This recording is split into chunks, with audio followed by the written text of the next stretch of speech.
గత సంవత్సరం 2025 మేలో ఒక హనీమూన్ మర్డర్ కేసు చాలా న్యూస్లోకి వచ్చింది. ఒక భార్య పెళ్ళైన 20 రోజులకే భర్తతో కలిసి మేఘాలయ వెళ్ళింది. అక్కడ అనుకోని విధంగా ఆవిడ ఇద్దరు అదృశ్యమయ్యారు. ఆ తర్వాత కథ చూస్తే ఆవిడ అతన్ని తన మనుషులను పెట్టి మర్డర్ చేయించినట్లు న్యూస్లో వచ్చింది. దాని మీద కేసు ఇంకా నడుస్తోంది. ఈ టైంలో ఆ అమ్మాయికి ఎవరైతే సోనం రఘువంశీ ఆ భార్య ఉందో ఆవిడికి బెయిల్ ఇచ్చినట్లు నిన్న ఈరోజు న్యూస్ పేపర్లో కథనాలు వస్తున్నాయి. ఇంతటి దారుణమైన హత్య, అది కూడా పెళ్ళైన 20 రోజులకే భర్తని హతమార్చడం, ఇది చాలా చాలా తీవ్రంగా పరిగణించింది మన సమాజం. అయితే ఈ అమ్మాయికి బెయిల్ చాలా తొందరగా వచ్చిందని, అలా రాకుండా ఉండాల్సిందని చెప్పి చాలా మంది అంటున్నారు. అసలు ఇదంతా చూస్తే అసలు ఈ కథ ఏంటి, ఈ హనీమూన్ హత్య ఏంటో ఒకసారి మళ్ళా చూద్దాం. కొత్తగా పెళ్ళైన భార్య భర్త వాళ్ళిద్దరూ మధ్యప్రదేశ్ చెందిన వాళ్ళు, ఇండోర్కి చెందిన వాళ్ళు. వాళ్ళిద్దరూ కలిసి పెళ్ళైంది కదా అని చెప్పి సరదాగా మేఘాలయకి వెళ్ళారు. మేఘాలయకి వెళ్ళింది పెళ్లి చేసుకున్న తర్వాత సంవత్సరం తర్వాతో 2 ఏళ్ల తర్వాతో కాదు, కేవలం కొన్ని రోజుల తర్వాత. మేఘాలయకి వెళ్ళిన తర్వాత పెద్ద ట్రెక్కింగ్ ప్లాన్ వేశారనమాట. కొన్ని రోజుల పాటు ఒక గైడ్ పెట్టుకున్నారు. తర్వాత ఆ గైడ్ని మీరు అవసరం లేదు వెళ్ళిపోండి, మేము చేసుకుంటాం అని చెప్పి వెళ్ళిపోయారు.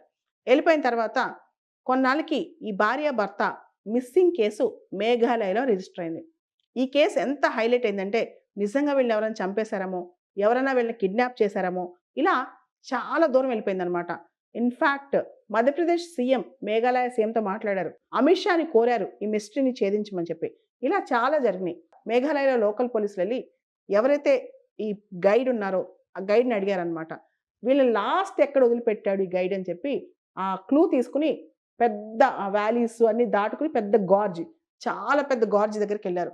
దాదాపు 3000 ఫీట్ గార్జ్.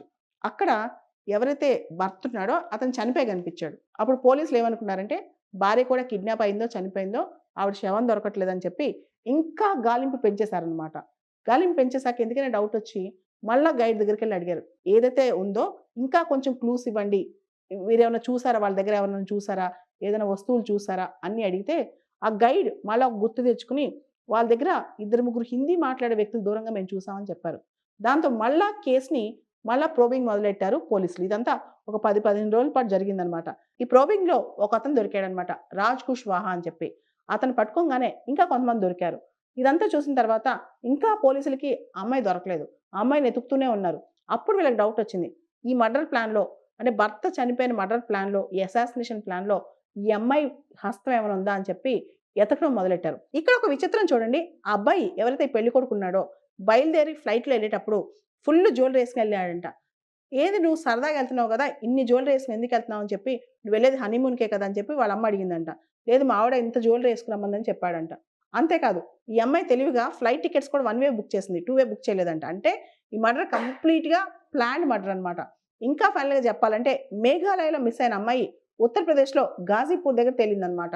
ఒక భార్య పెళ్ళైన కొద్ది రోజులకే భర్తని అంత ఘాతుకంగా హీనాతిహీనంగా చంపాల్సిన అవసరం ఏంటి? ఒక మనిషి నచ్చలేదా, నచ్చాడా, వద్దా, కాదా, అవునా కాదా అనే దానికి చాలా ఆప్షన్స్ ఉంటాయన్నమాట.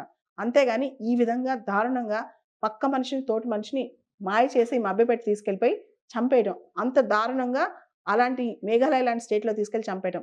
దీనివల్ల కొన్ని రోజుల పాటు, ఒక 10 రోజుల పాటు మేఘాలయలోకి వెళ్తే అందరూ భయపడే స్థాయి, అంటే మేఘాలయ టూరిజం ఎఫెక్ట్ అయ్యే స్థాయికి వచ్చిందనమాట ఈ అమ్మాయి మర్డర్ కేసు వల్ల. ఈ అమ్మాయి పేరు సోనం అనమాట. మనం సొసైటీలో సోషల్ వాల్యూస్ కానీ, హ్యూమన్ వాల్యూస్ కానీ, మన చుట్టుపక్కల మన భారతీయులు ఇలా చేస్తున్నారా, మన కుటుంబాల్లో ఇలా చేస్తున్నారా, ఇది చాలా మందికి షాకింగ్గా ఉంది, అవాక్కుగా ఉందన్నమాట.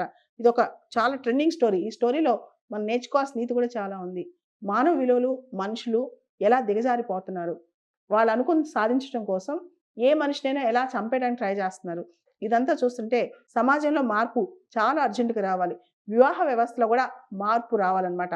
అంటే ఒక పెళ్ళైన తర్వాత 10 రోజులు కూడా కలిసి లేకుండా ఆయన చంపేంత భావజాలం ఎందుకు వస్తుందనేది ఇక్కడ మనం ఆలోచించాల్సిన విషయం.